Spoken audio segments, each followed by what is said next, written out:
we all know that the default for physical presence, a man and a woman, shouldn't be alone together, right? But does that apply to being alone in a virtual space? First, we have to discuss the concept of Khalwa. That if we look at the definitions of the scholars of Khalwa, obviously this is classical and they didn't have virtual chat rooms before. A man being alone with a strange woman or a foreign woman in a place where no one else sees them, we know that this is impermissible in general. There are some cases of exceptions and discussions, but in general, we know that's impermissible. And Khalwa is of types. We have legislated and not legislated, and that which is legislated is further divided to valid and invalid. I don't want to get into all of that, but what I do want to emphasize, what I alluded to before, is the prohibition of Khalwa is one of means. Remember when I said the prohibition of looking at the other, right? Obviously, we're not talking about for marriage, but the concept of lowering the gaze, the concept of not being alone with someone. This prohibition is one of means. The prohibition of zina or adultery and fornication is an end, purpose, and goal that the Sharia aims to achieve. So we have means and we have end goals. Prohibition of seclusion is from the means to achieve that end. The Sharia came and blocked these means to make sure we don't get to that end result. Now, means are of levels. We have those which are close to the ends, so they're given their ruling. And then we have those which are far away from the ends, so they're not giving their ruling. And then we have cases in between or a gray area, and this is where scholars end up differing.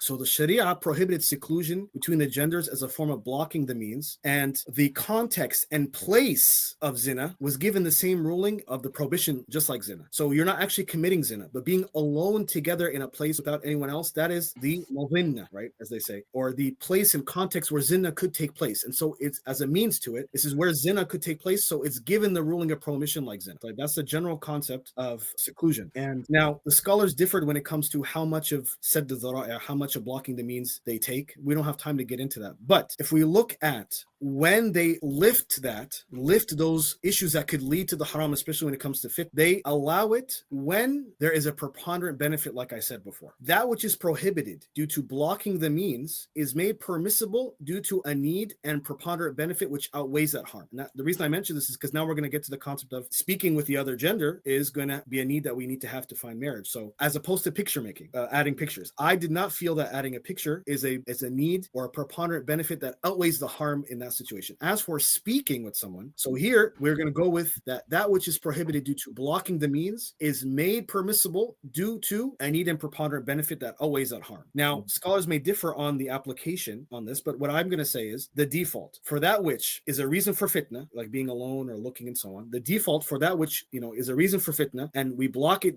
generally due to blocking the means, if it is opposed by that which is preponderant, it becomes allowed. And that's why it's legislated for one to look at a woman due to the need of marriage, for the purpose of marriage. And like I said, some scholars even allow looking even with desire. Looking at the concept of khalwa classically, and forgive me if I'm going on too long, but it all kind of ties together when looking at kind of legal precedent on this issue and then applying it to the modern issue. Some jurists said that khalwa is lifted with a barrier, such as like if we're in a place in two separate rooms in a house with just one door. Some scholars say that's enough. You're in a house, there's one door, there's a barrier, and that they said is enough to lift khalwa. And this is similar to discussing the issue of discussing over the phone or social media, where they are physically separated, and it's possible for the communication to lead them to meet. Just like it's possible you're physically separated in a house with one door, but it's possible for them to meet. That is close to the concept of social media and apps and the phone. So that would be kind of if it's allowed for some scholars with a barrier that khalwa was lifted here, then it'd be even more deserving of being lifted when you're farther apart online. Some scholars mentioned that previous emotional attachment is a threat for leading to the haram, and they would then take that into consideration for the ruling. And this is something that we should also take in consideration when talking to someone of the opposite gender on a social media platform. These are just some examples where some scholars considered similar scenarios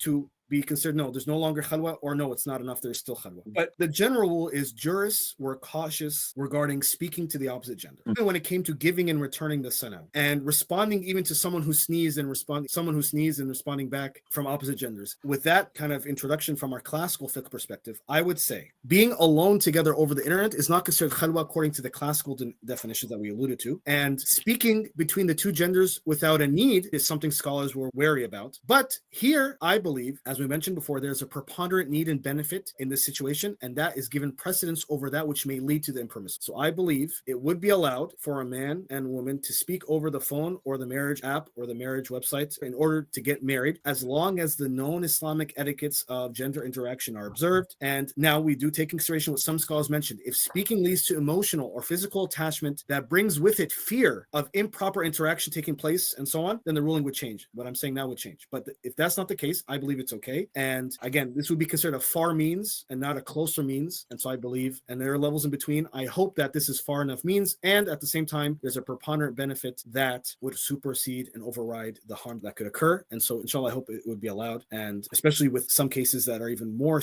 dangerous, that some scholars consider to be a lifting of the khalwa, like we said before, this should be more deserving of being flexible here, and Allah knows best. So the ruling may change based on the situation. When there's a higher chance, again, when the means gets closer to the ends or farther away, the ruling may change. When there's a higher chance of it leading to the impermissible, the scholars were stricter, and we should be stricter. And when there's less likely of a chance, then they're more flexible, and we should be flexible. And so the scenario may be haram at one time, or it could be even disliked at another time. The ruling may change. Speaking over the internet, I believe, is a farther means than looking. And looking, the latter was allowed due to needs and benefits in the divine law. Then speaking should also be allowed, inshallah, in this case. So speaking over the internet would be allowed as long as the need and preponderant benefit outweighs the harm. But as Sheikh Joe mentioned, we should try to get the third party in as far right from the get-go, and that's necessary to avoid any sort of controversy and risk. But if anything changes, then the ruling would change. And they cannot be alone at all in the conversation. And if your wali, for example, your family, your guardian, knows who you're speaking to and can read these conversations, then that is, alhamdulillah, nur ala nur, and the farther stay away from doubtful matters and prohibition, the better, alhamdulillah. So inshallah, in summary, I believe it's okay, but with the private etiquette and restrictions mentioned, and if we can bring a third party in right away, as Sheikh Joe mentioned, that is ideal and best.